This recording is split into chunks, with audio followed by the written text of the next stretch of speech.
The scorching Arizona sun beat down mercilessly, as Madeline Donovan watched helplessly, as smoke billowed from beneath the hood of her wagon.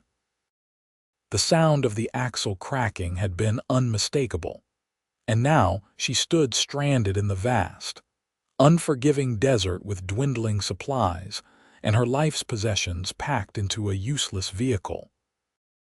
It was June 1885, and Madeline was beginning to think that her decision to head west after her father's death had been nothing but foolishness. "Come on," she muttered, kicking at one of the wooden wheels. Her cotton dress clung to her skin, already drenched with sweat though it wasn't yet noon. The two horses that had been pulling the wagon stood with heads hanging low, their sides heaving. Madeline reached for her canteen, allowing herself just a small sip. The water was warm and tasted of metal, but it was all she had. She'd been traveling for 3 days since leaving the small town of Copper Springs, following directions to the growing settlement of Red Rock, where she had secured a position as a schoolteacher. The map had shown this stretch of desert to be crossable in 2 days, but the unexpected breakdown had changed everything. Madeline pushed a strand of auburn hair from her face and surveyed the landscape. Nothing but sand, scrub brush, and rocky outcroppings as far as she could see. The sun glinted off something in the distance, perhaps a mirage, perhaps salvation. With no other options, she unhitched her horses and prepared to continue on foot. "Just a little further," she whispered to the horses, though she had no idea if that was true. Grabbing what supplies she could carry, including her remaining water, she began walking toward whatever glinted in the distance, leading her tired horses behind her. Hours passed, and the sun climbed higher. Madeline's throat felt like sandpaper, and her vision was beginning to blur. The glint she'd seen had disappeared, and she worried she had been chasing a mirage. The horses were stumbling now, and she feared they wouldn't last much longer in this heat. Then she heard the sound of hoofbeats, faint at first but growing louder. She turned, shielding her eyes from the sun, and saw a rider approaching from the west. The silhouette of a man on horseback grew larger, and for a moment, Madeline wasn't sure if she should be relieved or frightened.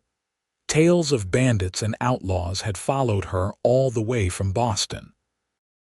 The rider drew nearer, and Madeline could make out a tall man with broad shoulders, his face shadowed beneath a wide-brimmed hat. His horse, a magnificent chestnut stallion, moved with purpose despite the heat.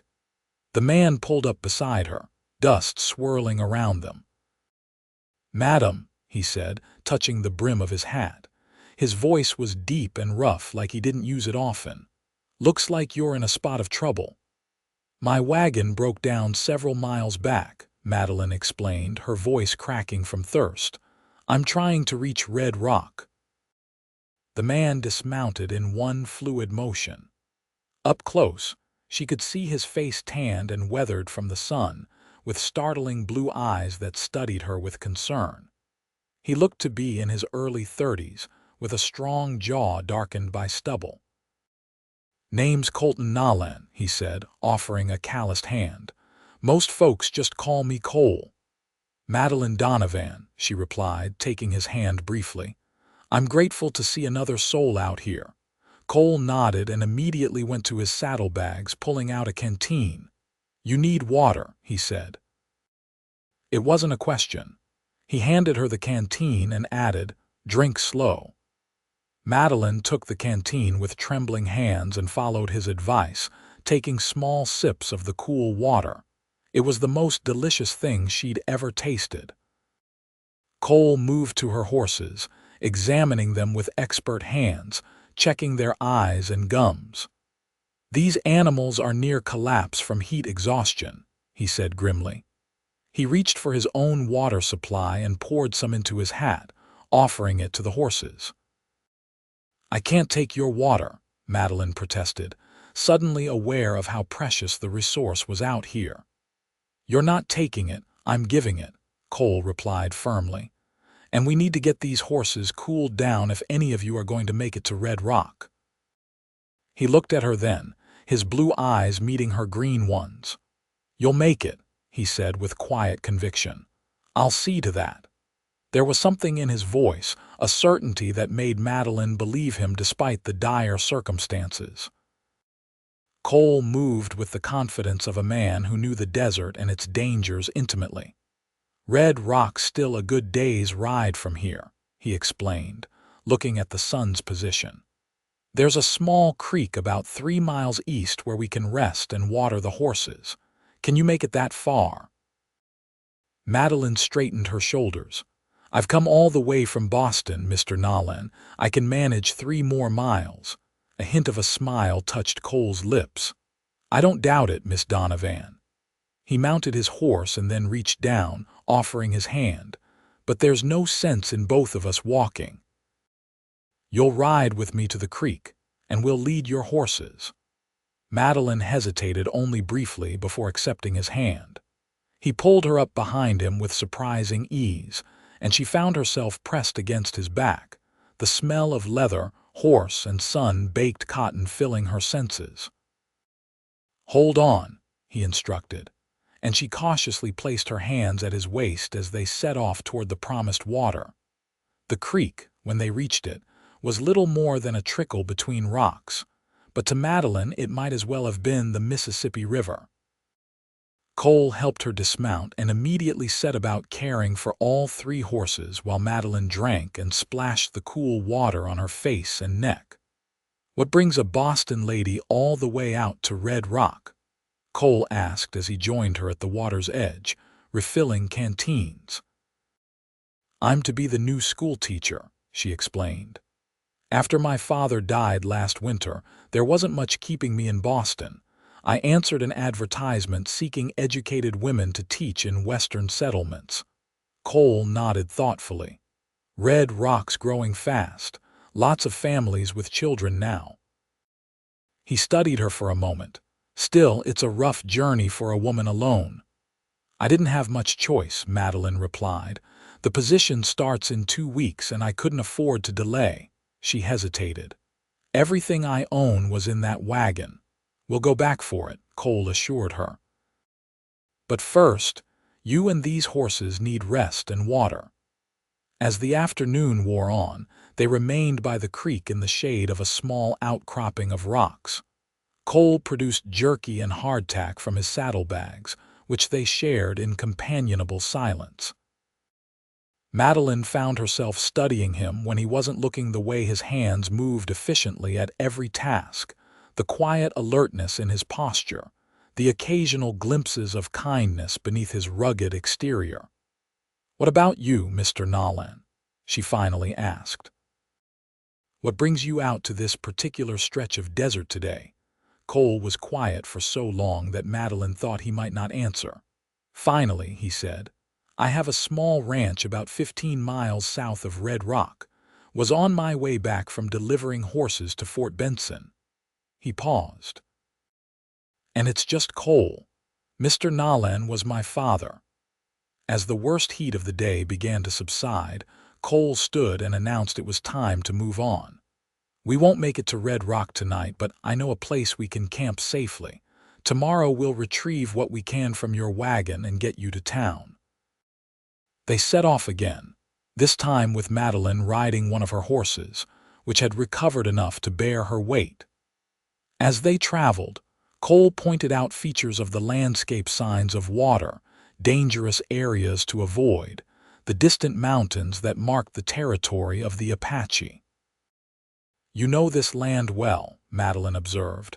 "Been here 10 years, Cole replied.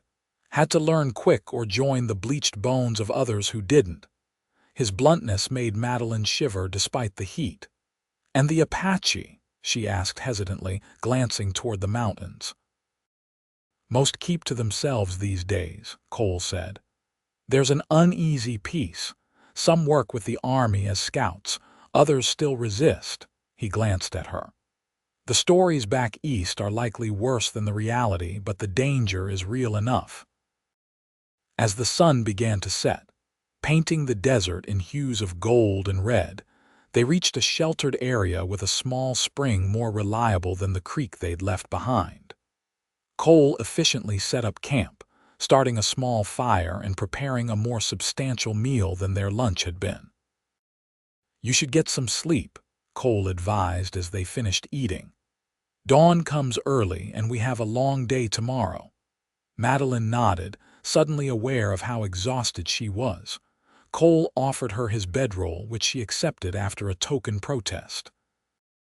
As she settled in, she watched him check on the horses one last time before taking his place on the opposite side of the fire, his saddle serving as a pillow. "Thank you," she said softly, "for stopping today, for the water, for everything." Cole looked at her across the flames. "Anyone would have done the same."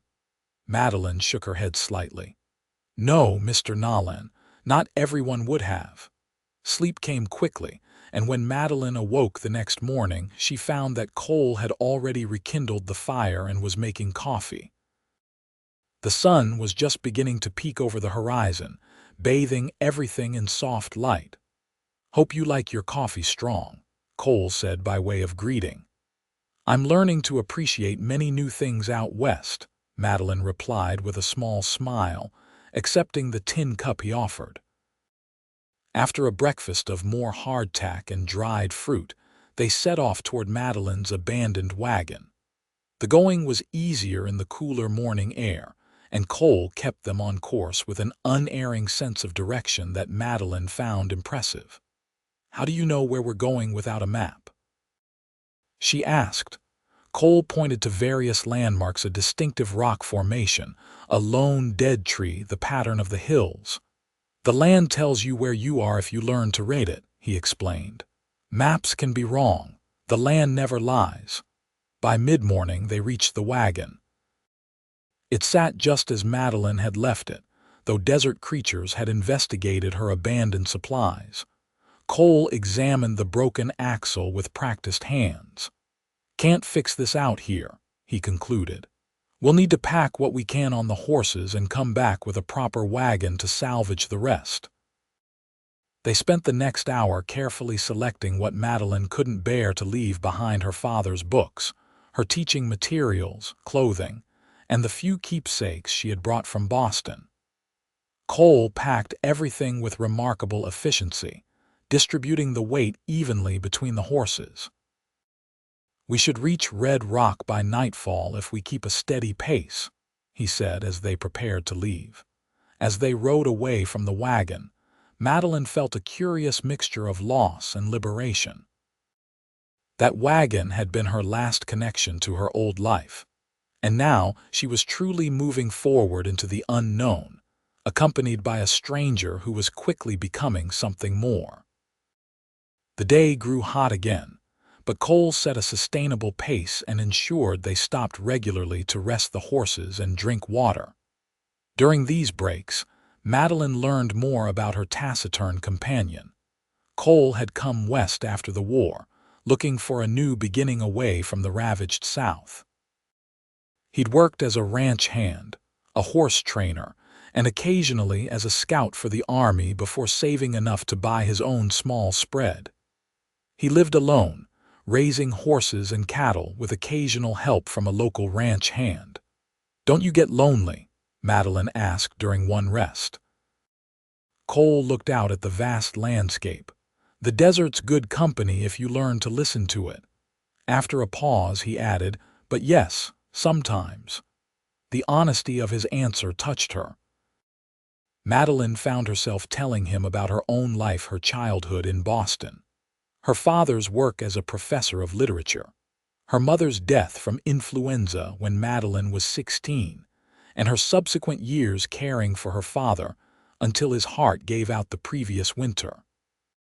"I could have married and stayed in Boston," she admitted.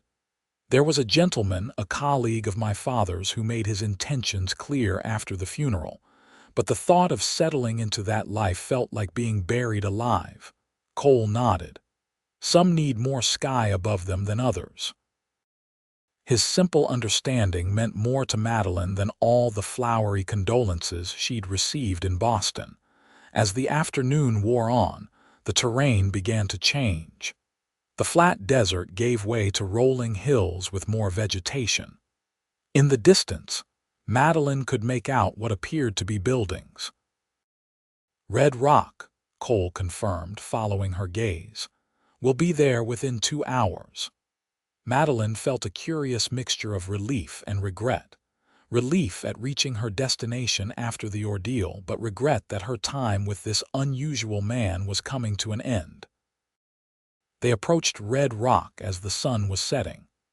It was larger than Madeline had expected, a proper town with a main street, several cross streets, and buildings constructed of wood rather than the adobe she had anticipated.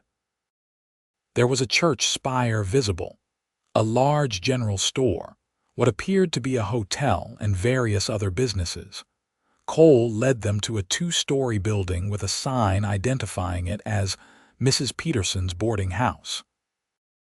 "The school arranged for you to stay here until you get settled," Cole explained as he helped Madeline dismount. Before they could approach the door, it swung open to reveal a plump, gray-haired woman with a friendly face. "You must be Miss Donovan," she exclaimed, hurrying down the steps. "We've been worried sick. You were expected 2 days ago." "I had some trouble on the road," Madeline began to explain, but Mrs. Peterson was already turning her attention to Cole. "Cole Nolan, I might have known you'd be involved if there was a rescue to be had. Come in, both of you. You look exhausted, and dinner's just about ready." The inside of the boarding house was clean and comfortable, with a large common room and dining area. Mrs. Peterson fussed over them, sending her son to take care of the horses and ushering Madeline and Cole to the table where several other boarders were already seated. After quick introductions to the other residents, 2 shopkeepers, a young widow who worked at the general store, and an elderly man who Madeline learned was the outgoing schoolteacher, Mrs. Peterson served a hearty meal of beef stew, fresh bread, and apple pie for dessert. Throughout the meal, Madeline was aware of Cole's quiet presence beside her. He spoke little, answering questions directed at him with polite brevity, but she noticed how the others treated him with respect. As the meal concluded, Mrs. Peterson showed Madeline to her room, a small but pleasant space with a real bed that looked like heaven after 2 nights in the open. "Thank you for your kindness, Mrs. Peterson," Madeline said sincerely. "Think nothing of it, dear," the older woman replied with a warm smile. "And you're lucky Cole found you. There's no better man to have on your side in trouble." She patted Madeline's hand. "Get some rest now. Tomorrow's soon enough to meet the school board and get settled." When Madeline returned downstairs to thank Cole and say goodbye, she found him preparing to leave. "I've arranged with the livery to send a wagon for your things tomorrow," he told her. "The blacksmith, Mr. Jenkins, said he'd go with me to see about salvaging your wagon." "That's very kind," Madeline said. "I don't know how to thank you properly for everything you've done." Cole shrugged slightly. "No need for thanks. I'm glad you made it safely." An awkward silence fell between them, filled with things unsaid. Finally, Cole touched the brim of his hat. "Good luck with your teaching, Miss Donovan. Red Rock's lucky to have you. Will I see you again?" The question escaped before Madeline could think better of it. Something flickered in Cole's eyes. "I come to town for supplies every couple of weeks." He hesitated. "And the school's having a social next month to welcome you. Mrs. Peterson mentioned it at dinner." Madeline smiled. "Then I'll see you at the social, Mr. Nolan." "Cole," he corrected gently. "Cole," she repeated. "And I'm Madeline." He nodded once, something almost like a smile touching his lips before he turned and walked out into the night. Madeline stood at the window, watching as he mounted his horse and rode down the street, his figure gradually disappearing into the darkness. Only then did she realize how much she had come to rely on his steady presence in the short time they'd known each other. The next few weeks passed in a whirlwind of activity as Madeline settled into her new life in Red Rock. The school was a simple one-room building, but it was well constructed and supplied with basic necessities. She would be teaching 28 students ranging from 6 to 16 years old when the term began in 2 weeks. The school board, composed of 3 of the town's prominent citizens, seemed pleased with her credentials and ideas. The chairman, Mr. Wallace, was particularly supportive, offering to help her procure any additional supplies she might need. "We're growing fast here in Red Rock," he explained during their meeting. "Mining, ranching, and now the railroad's talking about putting in a stop. We need educated young people, and that starts with a good school." Madeline's wagon had been successfully retrieved, though the axle was beyond repair. The blacksmith, Jenkins, had purchased the salvageable parts from her for a fair price, adding to the modest savings she'd brought with her. Her belongings were moved into her room at the boarding house, which she was making as homely as possible with her books and the few decorative items she'd brought from Boston. Mrs. Peterson proved to be not only an excellent cook, but also a fountain of information about Red Rock and its inhabitants. It was from Mrs. Peterson that Madeline learned more about Cole. He had arrived in the territory in 1875, worked for several years at the Wallace Ranch before buying his own place, and was known for his skill with horses and his fair dealings. He kept to himself, but was respected in town. "Never known him to spend much time socializing," Mrs. Peterson remarked one evening as she and Madeline sat on the porch. "Some think it's because of what happened during the war. Others say it's just his way. But there's not a more dependable man in the territory if you're in trouble." Madeline thought often of Cole in those weeks, his quiet strength, his kindness disguised as practicality, the rare moments when something like humor had sparked in his blue eyes. She found herself watching the road into town, hoping to glimpse him among the riders and wagons that came and went. True to his word, Cole came to town for supplies approximately 2 weeks after their arrival. Madeline was coming out of the general store when she saw him tying his horse at the hitching post. Her heart gave an unexpected leap. "Cole," she called, walking toward him with a smile she couldn't suppress. He turned, and for a moment she thought she saw pleasure in his expression before he schooled it back to its usual reserve. "Miss Donovan," he greeted, touching his hat. "You're looking well." "Madeline," she corrected gently. "And thank you. Red Rock agrees with me." She gestured to the parcels she carried. "I'm preparing for my first day of school next week." Cole nodded. "Heard the children are excited about their new teacher." "I hope I don't disappoint them," Madeline said, suddenly feeling the weight of expectation. "You won't," Cole said with that same quiet certainty he'd shown in the desert. They stood there for a moment, the busy street flowing around them, until Cole cleared his throat. "I should see to my supplies," he said, gesturing toward the store. "Of course," Madeline replied quickly. "I won't keep you, but you're still planning to attend the social on Saturday." Something that might have been a smile touched the corner of his mouth. "Wouldn't miss it."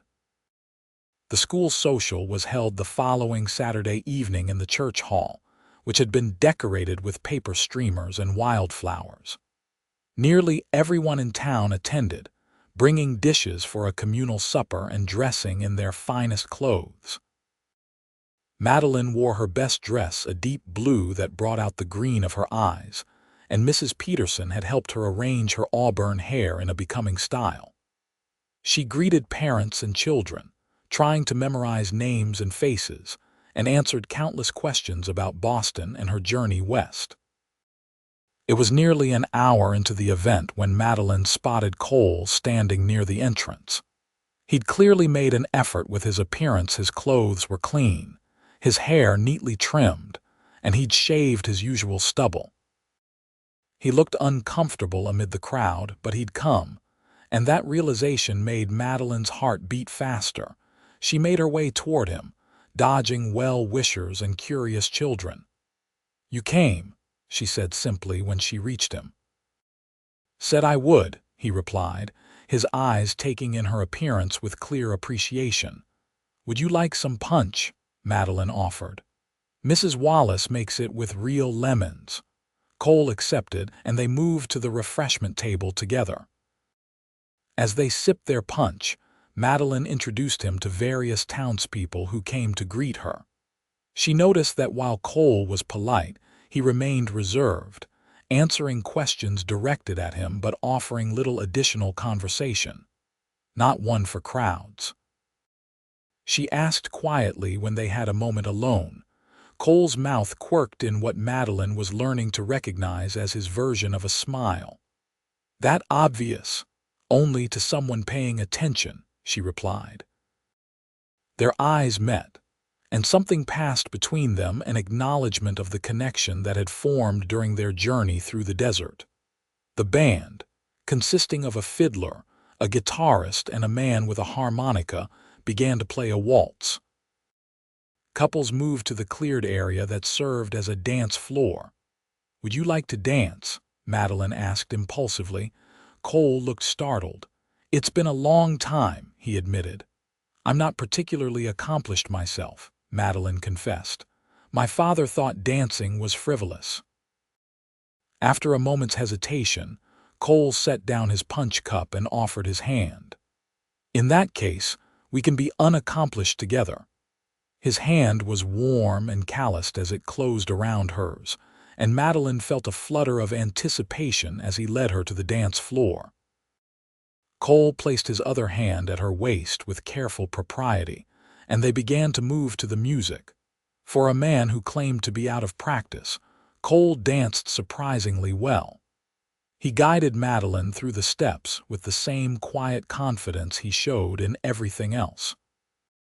Madeline was acutely aware of his hand at her waist, the clean scent of soap that had replaced the dust and leather smell she associated with him, and the occasional brush of his boots against her skirt as they turned.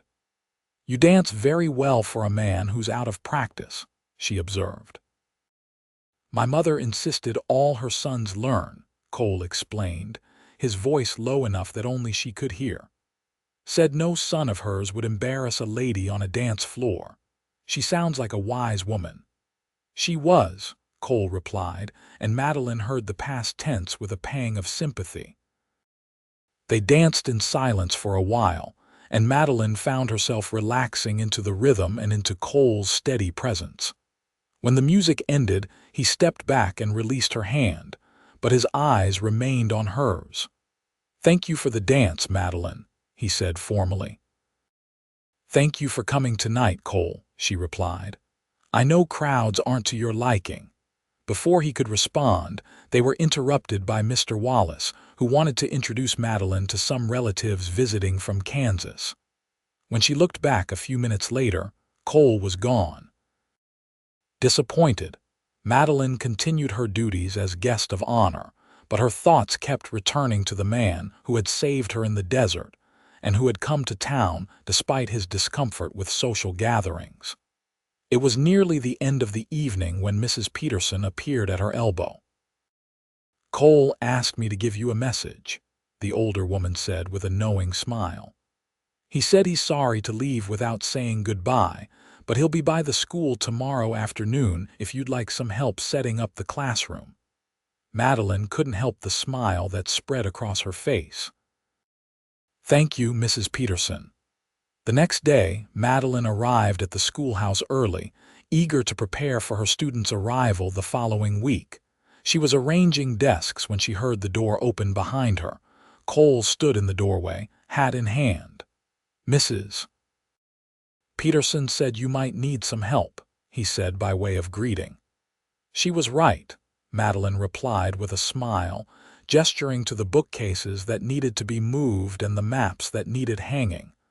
"I appreciate your offer." They worked together for the next few hours, falling into an easy rhythm.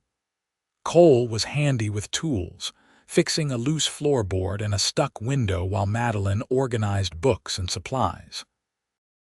They talked as they worked about her plans for teaching, about the town and its people, about the changing seasons in the territory. "Fall comes quick out here," Cole explained as he hung a large map of the United States on the wall. "Summer heat breaks suddenly, and then winter's not far behind." "Is it very harsh?" Madeline asked, thinking of Boston's snowy winters. "Can be," Cole admitted.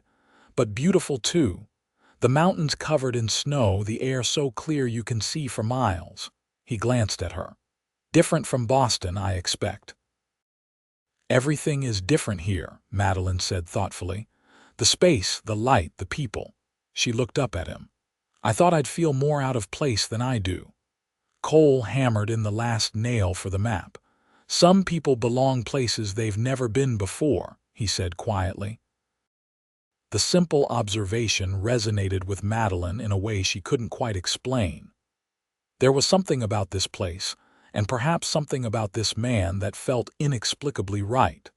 As the afternoon waned, they finished the tasks Madeline had planned.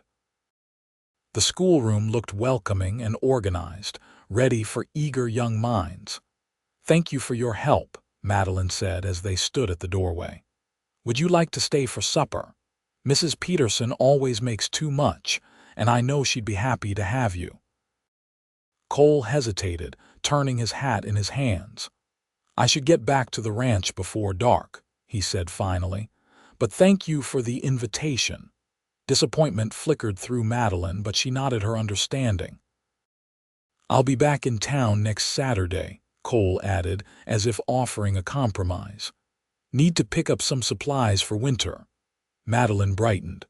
"Perhaps we could have coffee at the hotel restaurant. I've been told their apple pie is excellent." "I'd like that," Cole said, and this time his smile was unmistakable, transforming his usually solemn face. 2:00. 2:00, Madeline confirmed. The following week brought the beginning of school, and Madeline found herself fully immersed in her new role as teacher. Her students ranged from shy 6-year-olds to gangly teenagers, but all seemed eager to learn. The parents were supportive, often sending children to school with small gifts, for the new teacher a basket of eggs, fresh baked bread, or wildflowers picked along the way. Despite her busy schedule, Madeline found her thoughts often turning to Cole. Their coffee date on Saturday became a bright spot to anticipate during the hectic first week of teaching. When Saturday arrived, Madeline took special care with her appearance, choosing a forest green dress that Mrs. Peterson assured her was most becoming. She arrived at the hotel restaurant a few minutes before 2 and was shown to a small table near the window. At precisely 2:00, Cole walked through the door. He'd made an effort again, clean clothes, freshly shaven, and Madeline felt a flutter in her stomach as he approached.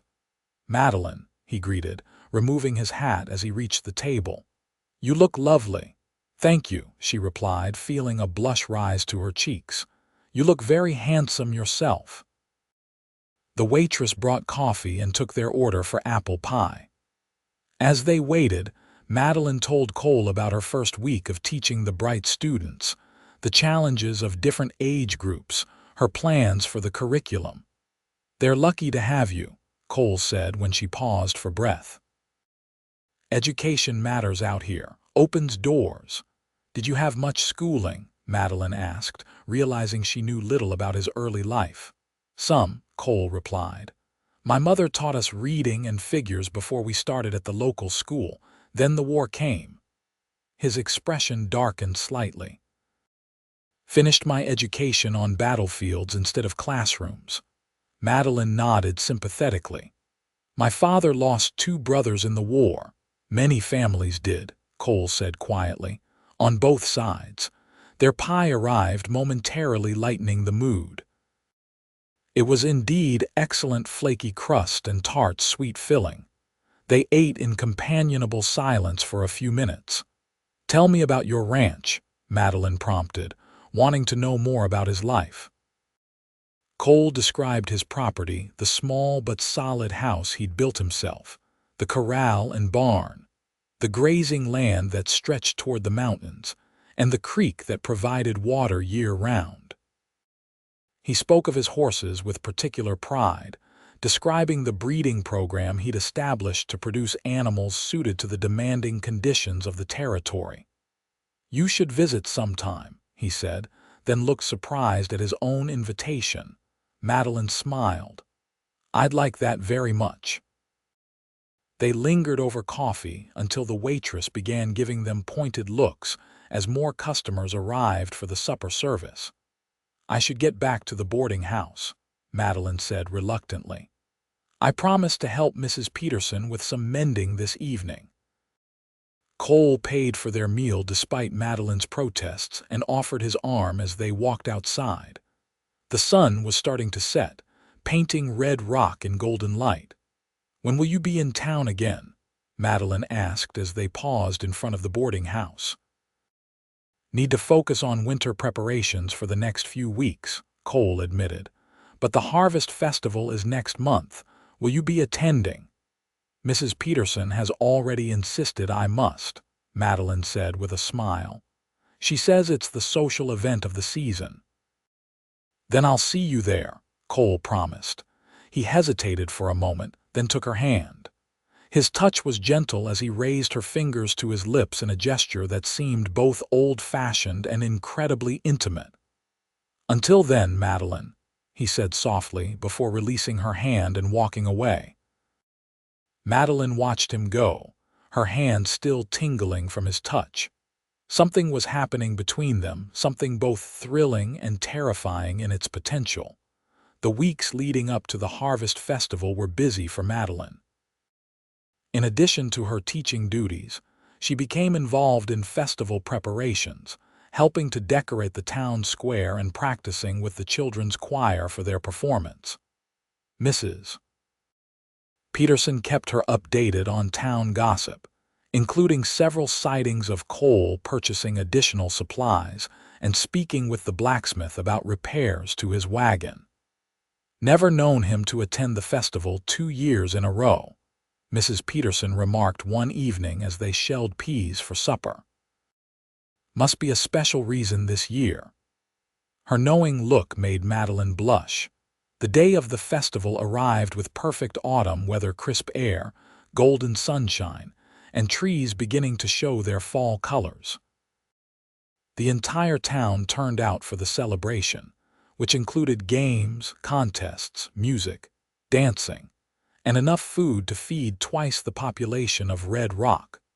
Madeline wore a new dress she'd splurged on at the general store, a russet-colored creation that complemented her auburn hair. She was kept busy throughout the morning, supervising her students' performances and helping at various activity stations. It was nearly noon when she spotted Cole at the edge of the crowd. He stood watching the festivities with his usual reserved expression, but his eyes were scanning the gathering as if looking for someone. When his gaze found hers, his expression softened visibly. Madeline excused herself from the apple bobbing station and made her way toward him, dodging children running with ribbons and couples dancing to the fiddle music. "You came," she said when she reached him, unconsciously echoing her words from the school social. "Promised I would," he replied, his eyes taking in her appearance. "You look beautiful, Madeline." His directness made her blush again. "Thank you. I'm glad you're here." They spent the rest of the day together, moving through the festival activities side by side. Cole proved surprisingly skilled at the shooting contest, winning Madeline a small carved wooden horse as a prize. They shared a meal at the communal tables, and Madeline introduced him to various parents and students. She noticed that Cole seemed more at ease than he had at the school social, offering occasional smiles and even a rare laugh when one of her youngest students solemnly presented him with a slightly squashed piece of pie for the teacher's friend. As evening approached, Lanterns were lit around the town square, and the band began playing more lively tunes. Couples young and old took to the open area for dancing. "Would you care to be unaccomplished together again?" Cole asked, offering his hand. Madeline placed her hand in his without hesitation. "I would love to." They danced several sets together, moving from waltzes to more energetic reels. Cole was an attentive partner, his hand warm at her waist, his steps sure despite the uneven ground of the town square. During a pause in the music, he leaned close to her ear. "Would you like to take a walk? It's getting crowded." Madeline nodded, and they slipped away from the dancing area. Cole led her toward the edge of town where a small hill overlooked the festivities. The sounds of music and laughter floated up to them as they found a comfortable spot to sit on a fallen log. The night was clear, with stars beginning to appear in the darkening sky. In the distance, the mountains were silhouetted against the last glow of sunset. "It's beautiful," Madeline said softly. "Yes, it is," Cole agreed, but when she turned to look at him, he was watching her, not the view. There was something in his expression and openness, a vulnerability that she hadn't seen before. It made her heart beat faster. "Madeline," he began, his voice unusually hesitant, "I'm not a man of many words, never have been, but these past weeks—" He paused, searching for the right words. "Getting to know you has been the brightest part of my days." Madeline felt warmth spread through her. "For me as well, Cole." He reached for her hand, his calloused fingers gentle as they enveloped hers. "I didn't expect to find someone like you here. Didn't expect to feel this way again, or maybe ever." "And how do you feel?" Madeline asked softly, her heart in her throat. Cole's eyes held hers steadily. "Like a man who's been wandering in the desert and finally found water." The simple sincerity of his words moved her more than any flowery declaration could have.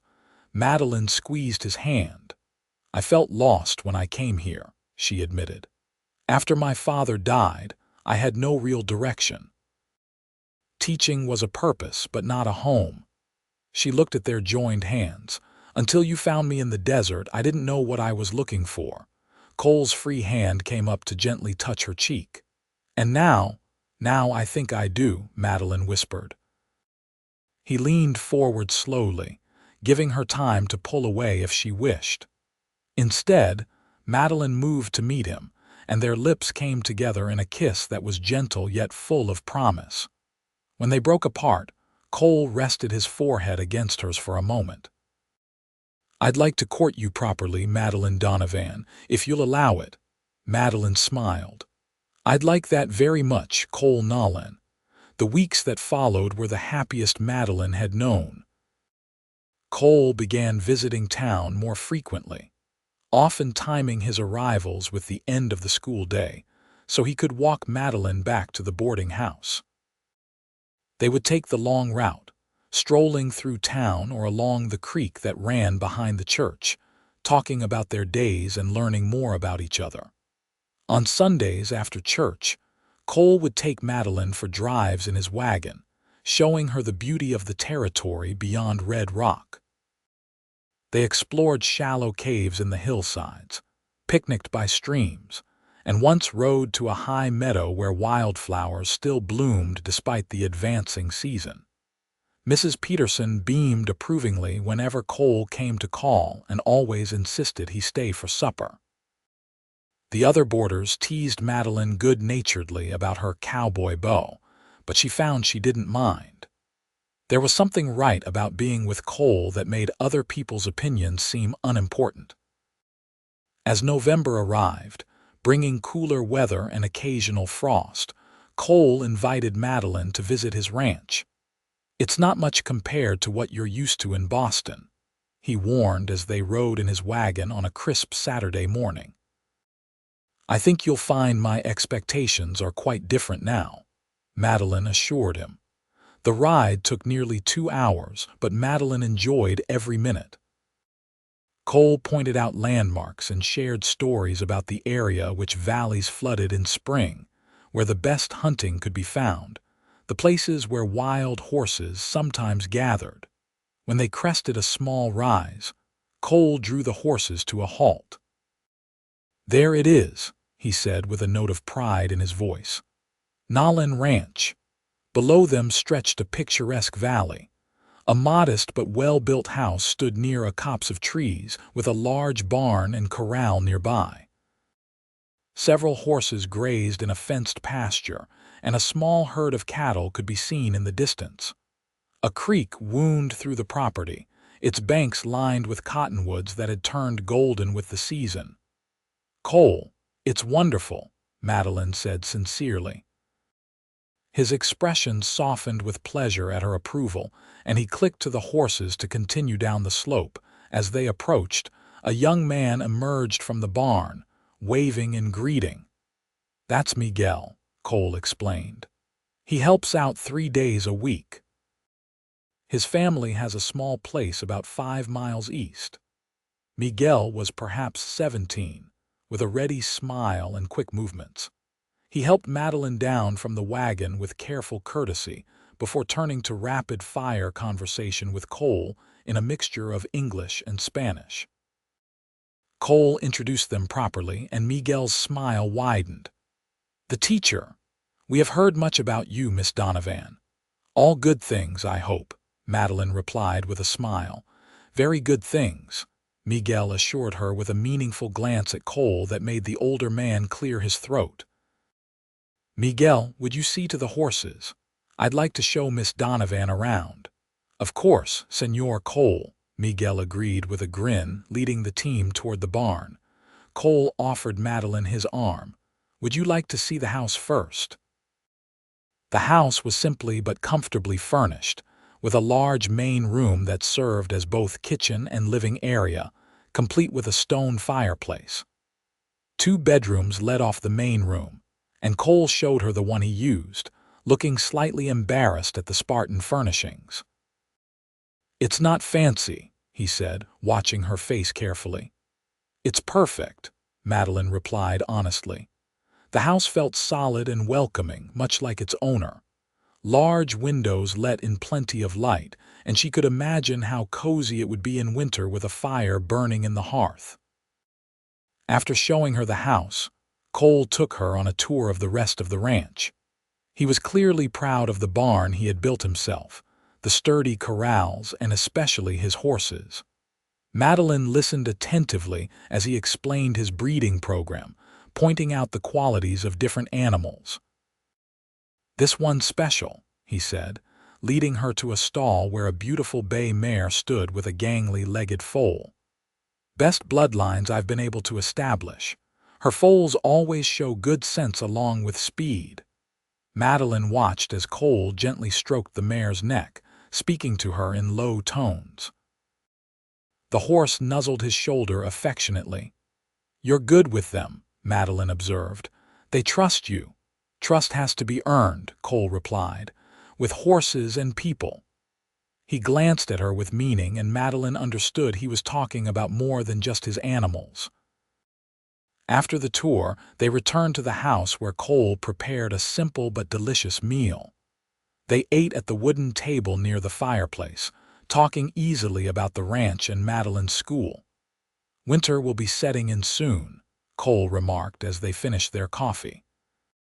"The pass to town can get difficult after heavy snow."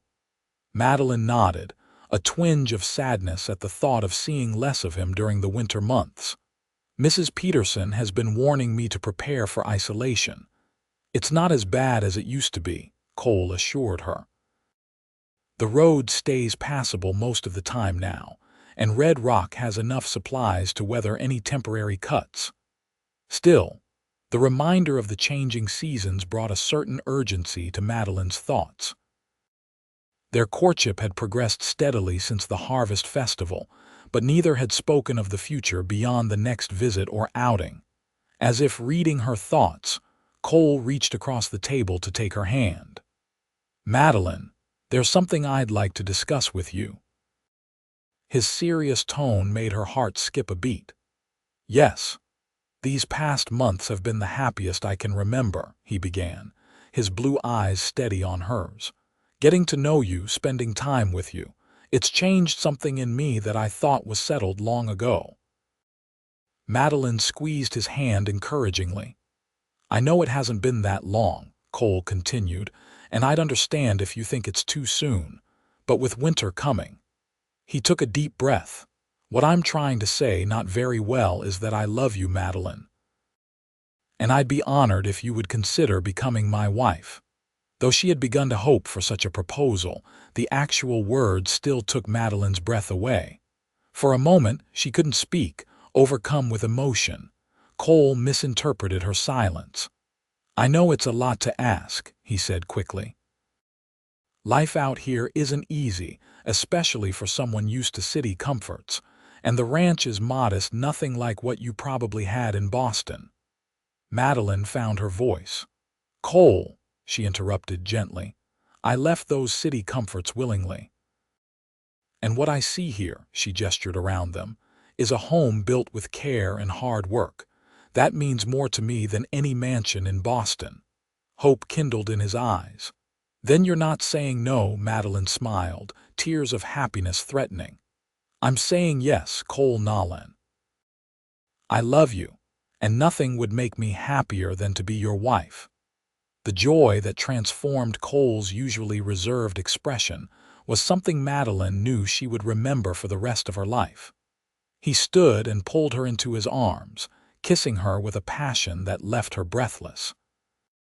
When they finally broke apart, Cole rested his forehead against hers. "I don't have a ring," he admitted. "Didn't dare hope enough to get one beforehand." "I don't need a ring," Madeline assured him. "Just you." They spent the rest of the afternoon planning their future together. Cole suggested a wedding before the worst of winter set in, perhaps in early December. Madeline agreed, though she wondered aloud about her teaching position. "The school board hired you for the full term," Cole pointed out. "They'll have to release you from your contract." "I'd hate to leave the children without a teacher," Madeline said, conflicted. Cole considered this.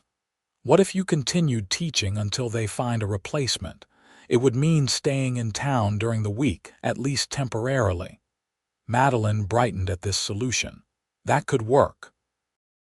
And I could come home to the ranch on weekends."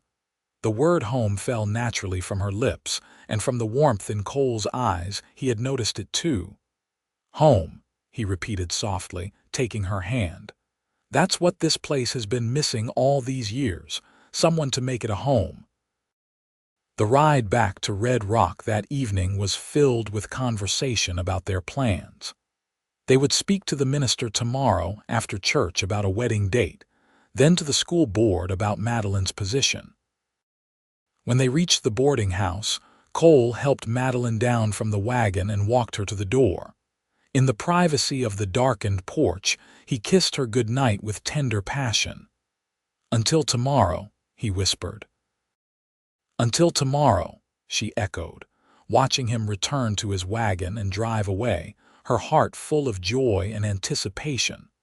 The news of their engagement spread quickly through Red Rock after their announcement the following day. Most reactions were positive misses. Peterson was ecstatic, declaring she'd known from the moment Cole brought Madeline to town that they were meant for each other. The school board was understanding about Madeline's desire to complete her commitment, agreeing to begin searching for a replacement teacher who could start after the Christmas break. There were a few raised eyebrows at the speed of the engagement, but as Mrs. Peterson pointed out, life moves faster out west. No sense wasting time when you find the right person. The wedding was set for December 10th, allowing time for preparations but beating the worst of the winter weather. Madeline wrote to her few remaining relatives in Boston, knowing they wouldn't be able to attend but wanting to share her happiness. The weeks leading up to the wedding were a whirlwind of activity. Cole began making improvements to the ranch house, adding a second stove in the bedroom to ensure Madeline's comfort during the cold months, and building additional shelves and storage for her belongings. Madeline, with Mrs. Peterson's help, prepared a modest trousseau, and planned the simple ceremony. On the day before the wedding, a surprise arrived in the form of a package from Boston, a response to Madeline's letter to her father's sister. Inside was her mother's wedding dress, carefully preserved, along with a pearl necklace and a warm letter expressing Aunt Sarah's wishes for Madeline's happiness. "She sent her wedding dress," Madeline whispered in wonder, holding up the ivory silk gown. It was slightly yellowed with age but still beautiful, with delicate lace at the collar and cuffs. "It needs a bit of letting out in the waist, but we can manage that today," Mrs. Peterson declared after examining the dress. "You'll be the most beautiful bride Red Rock has ever seen." The wedding day dawned clear and cold. The church was decorated with evergreen boughs and ribbons, and it seemed as if the entire town had turned out for the occasion. Madeline stood in a small room at the back of the church, her aunt's pearls cool against her throat, the adapted wedding dress fitting perfectly thanks to Mrs. Peterson's skilled needle. A soft knock at the door was followed by Mr. Wallace's entrance. As the head of the school board and the closest thing to a father figure Madeline had in Red Rock, he had offered to give her away. "Ready, Miss Donovan?" he asked with a kind smile. "Or should I say the future Mrs. Nolan?" Madeline took a deep breath and nodded. "Ready." The simple ceremony passed in a blur of emotion for Madeline. She would always remember the look on Cole's face as she walked down the aisle, a mixture of awe, love, and profound gratitude that brought tears to her eyes. His hands were steady as he placed a simple gold band on her finger, but his voice trembled slightly as he spoke his vows. "I, Colton James Nolan, take thee, Madeline Elizabeth Donovan, to be my lawfully wedded wife. To have and to hold from this day forward, for better, for worse, for richer, for poorer, in sickness and in health, to love and to cherish, till death do us part." Madeline spoke her own vows with a clear voice, her heart too full for nervousness. When the minister pronounced them husband and wife, Cole's kiss was gentle but held a promise of passion to come. The celebration afterward in the church hall was joyful and relaxed. There was plenty of food, music from the local band, and dancing that continued well into the evening. Cole stayed by Madeline's side throughout, his usual reserve softened by happiness, occasionally leaning down to whisper something that would make her laugh or blush. As the party began to wind down, they slipped away to the hotel where Cole had reserved the best room for their wedding night. Tomorrow they would travel to the ranch, their home, but tonight belonged to just the two of them. In the privacy of the hotel room, with moonlight streaming through the window, Cole took Madeline in his arms with reverent tenderness. "My wife," he whispered against her hair. "My husband," she replied, the words new and wonderful on her tongue. Their first night together was a discovery of passion neither had fully anticipated. Cole's strength was tempered by gentle consideration, and Madeline found herself responding with a natural ardor that surprised and delighted them both. In the quiet aftermath, lying in each other's arms, they spoke of their future together, children they hoped for, seasons they would share, dreams they would build. The following morning, they set out for the ranch under a clear winter sky. The wagon was loaded with Madeline's belongings and wedding gifts from the townspeople. As they crested the rise that revealed the Nolan ranch below, Cole drew the horses to a halt, just as he had on Madeline's first visit. "Welcome home, Mrs. Nolan," he said softly. Madeline took in the view, the house with smoke curling from its chimney. Miguel had gone ahead to prepare for their arrival, the barn and corrals, the land stretching toward the distant mountains. It looked different now, knowing it was truly her home. "It's beautiful," she said, then turned to look at the man beside her, her husband. "And I've never been happier." Cole's arm went around her, pulling her close against his side. For a long moment they sat together, looking out over their land, their future. "That day in the desert," Cole said quietly, "when I found you by your broken wagon, I had no idea my life was about to change forever." Madeline leaned her head against his shoulder. "When you gave me your water and told me I'd make it, I believed you. I had no idea how right you would be." Cole pressed a kiss to her temple.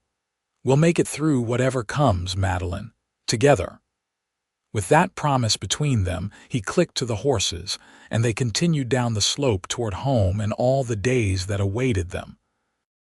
The winter of 1885-1886 proved to be one of the harshest in memory, with heavy snowfalls and bitter cold that tested even the most experienced residents of the territory.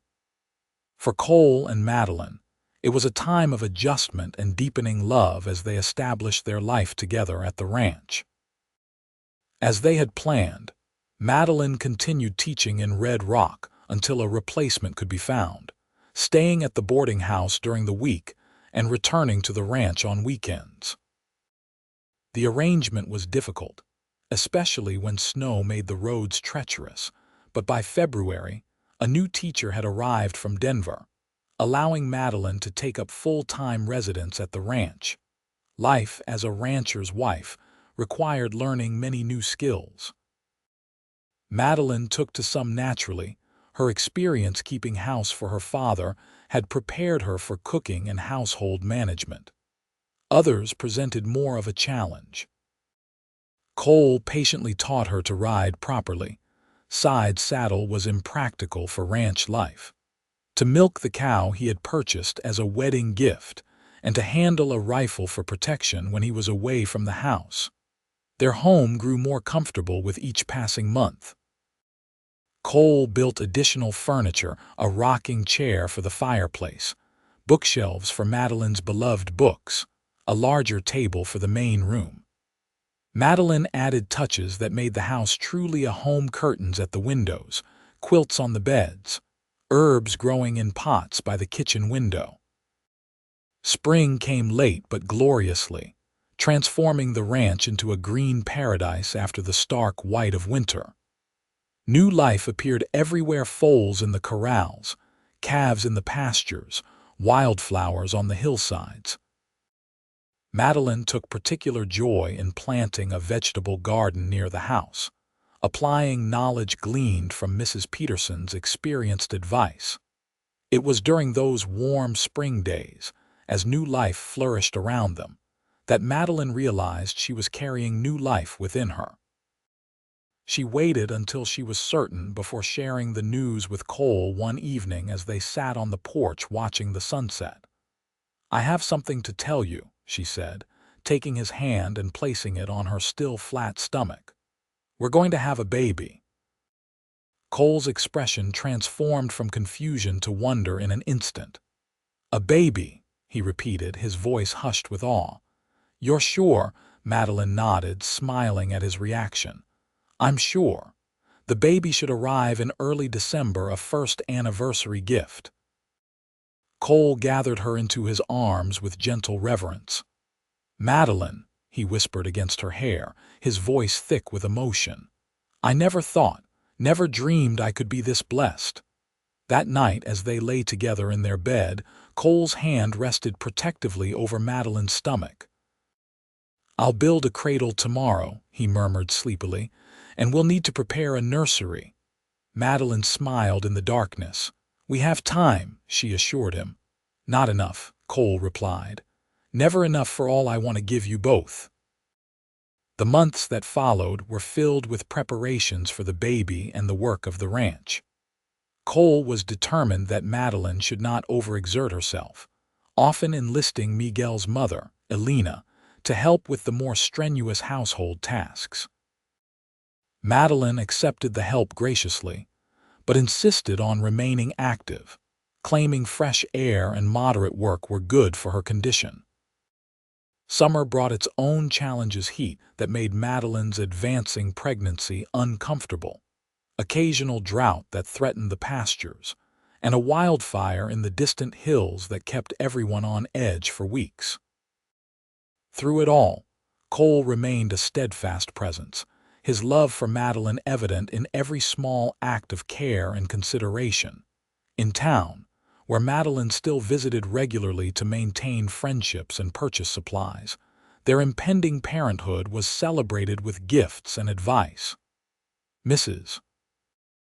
Peterson organized a gathering of local women who presented Madeline with handmade baby clothes, blankets, and practical items for the new arrival.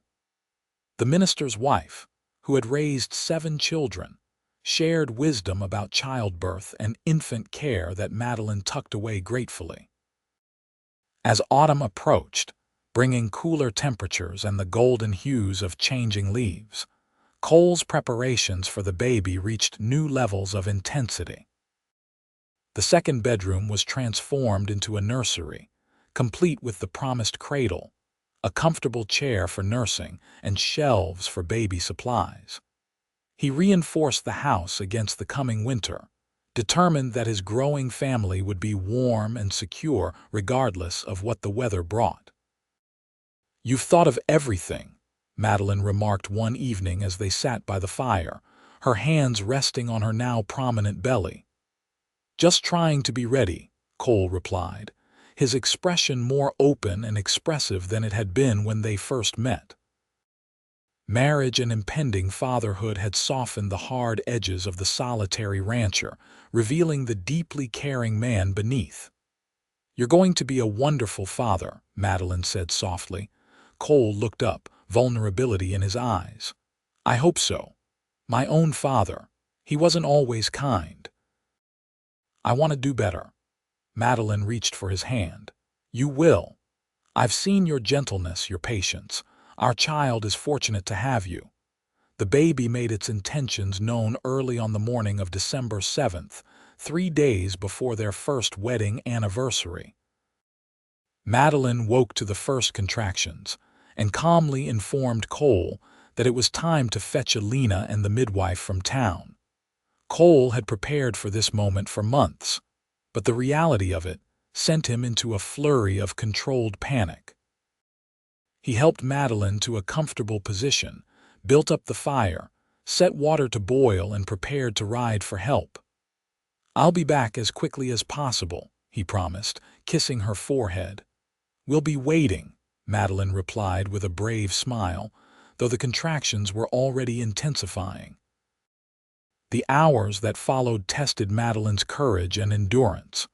Alina arrived first, having been staying with Miguel's family closer to the ranch in anticipation of the birth.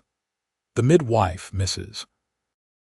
Winters, arrived with Cole shortly after, bringing her experience and calm efficiency to the birthing room.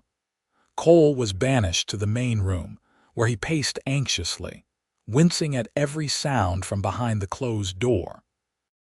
Miguel arrived mid-morning, ostensibly to help with ranch chores but really to provide company for his clearly distraught employer. "First babies often take their time, Senor Cole," Miguel assured him. "My mother says it is normal." The day stretched on, the winter sun making its brief arc across the sky and beginning to set before the sounds from the bedroom changed. Cole froze in his pacing as a new cry pierced the air, thin, indignant, and perfect. The bedroom door opened a few minutes later and Alina appeared, her round face wreathed in smiles.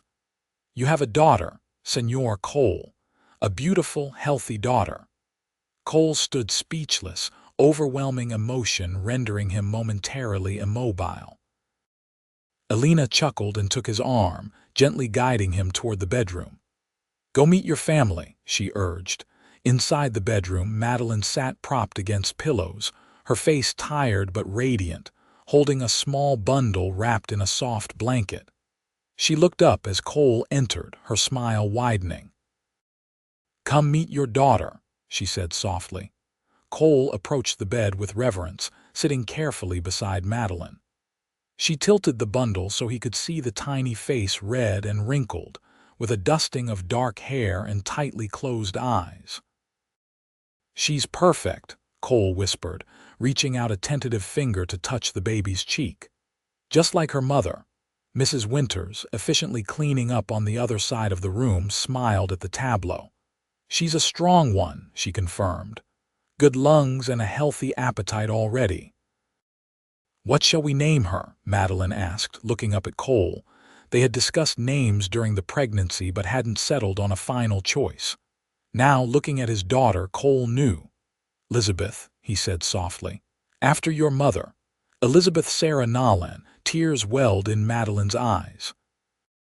"It's perfect."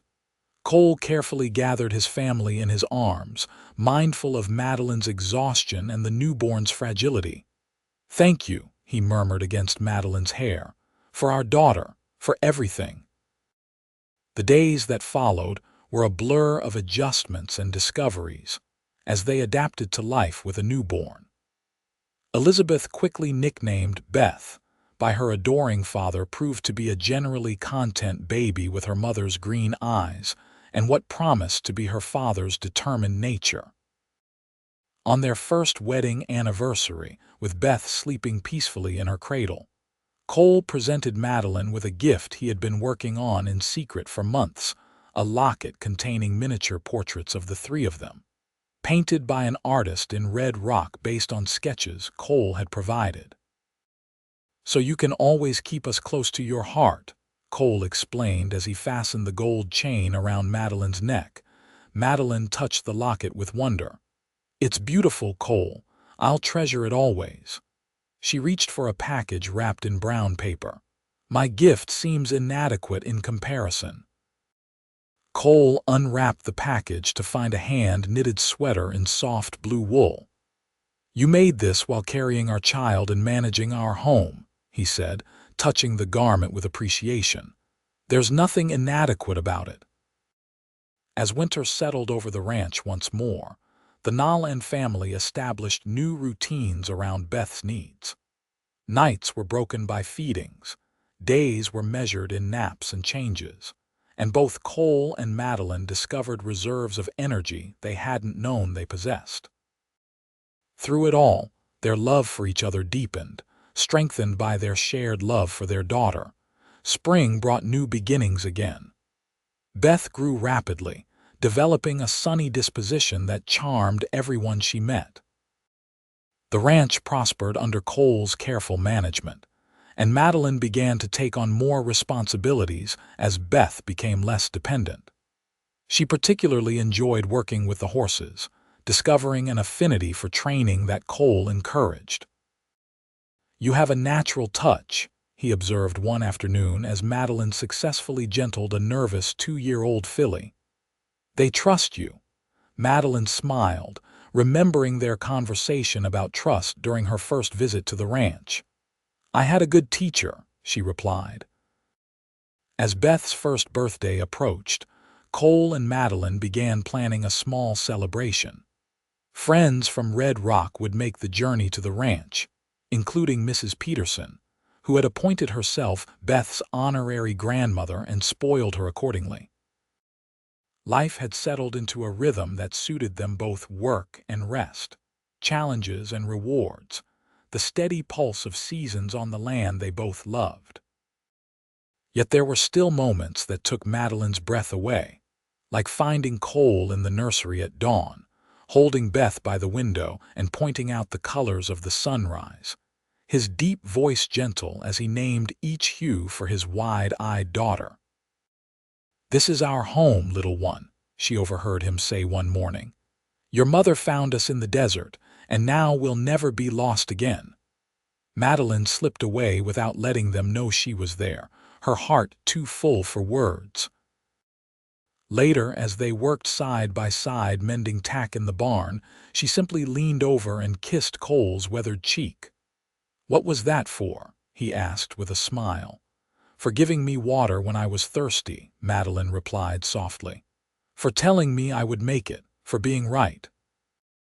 Cole's eyes, so much warmer and more expressive than they had been when they first met, held hers with understanding. "We made it together," he corrected gently. "And we always will." As the years passed, the Nolan family grew and thrived. Beth was joined by a brother, James. 2 years later, and eventually by another sister, Grace. The ranch expanded as well, with additional land purchased from a neighbor who decided to return east, and a larger house built to accommodate their growing family. Madeline occasionally taught at the Red Rock School when substitute teachers were needed, but her heart remained at the ranch, where she and Cole worked side by side, building something that would endure beyond their lifetimes. Their children grew strong and capable in the clean air and open spaces, learning the values their parents cherished: honesty, hard work, and the priceless gift of love freely given. On summer evenings, they would often gather on the wide porch of their home, watching the sunset paint the desert in colors no artist could capture. Cole would pull Madeline close, both of them marveling at how a chance meeting in the desert had led to such abundance. "Did you know that first day," Madeline would sometimes ask, "when you gave me your water and said I would make it? Did you have any idea where that path would lead?" Cole would smile and shake his head. "I just knew I couldn't ride away and leave you there. Everything else was a blessing I never expected." And as night fell over the land they both loved, stars appearing in the vast desert sky, they would hold each other close, grateful for every step of the journey that had brought them home.